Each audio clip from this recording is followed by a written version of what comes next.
नमस्कार मित्रांनो. भोसल्यांच्या ब्लॉगमध्ये काय ना काहीतरी कांड होणं गरजेचं तर आहेच. बघा आता काय झालं आहे नेमकं.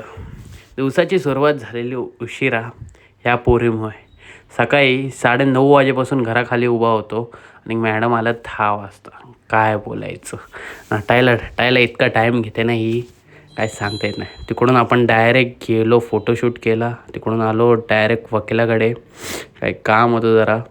सो कसा दिसतोय तुमचा डॅशिंग बॉय. पोट वाढलंय का? वाढलंय वाटतं. तिकडून आपण आलो डायरेक्ट पीपेड कॉलेज. मावशीचं कॉलेज होतं. सो तिकडं जरा काम होतं म्हणून. बापा एवढा मोठा ग्राउंड आहे ह्या लोकांचा. आमच्या केलेला तर एवढं पण नाही. काय करू शकतो. चलो तिकडून आलो मंदिरात.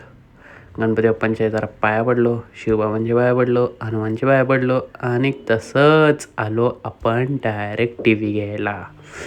टी व्ही बघत होतो. एक होतं चांगलं दुकान. सो होलसेलर टाईप कसा असतो हे बघा. ह्या लोकांची काहीतरी प्लॅनिंग चालू होती. एवढी मस्ती प्लॅनिंग राहिली लांब. मस्तीच चालू आहे या लोकांची, काय सांगता येत नाही माहिती आहे. एवढे बड काय करू शकतो. शेवटी सहन करावं लागतं कधी. आणि अशा प्रकारे हा कांड.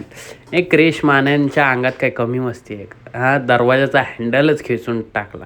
अरे काय बोलायचं. अरे नवीन कोरी गाडी बिचारायची आणि तुम्ही लोक असे गाडीचे कांड करतात. शेवटी काय बोलू शकतो.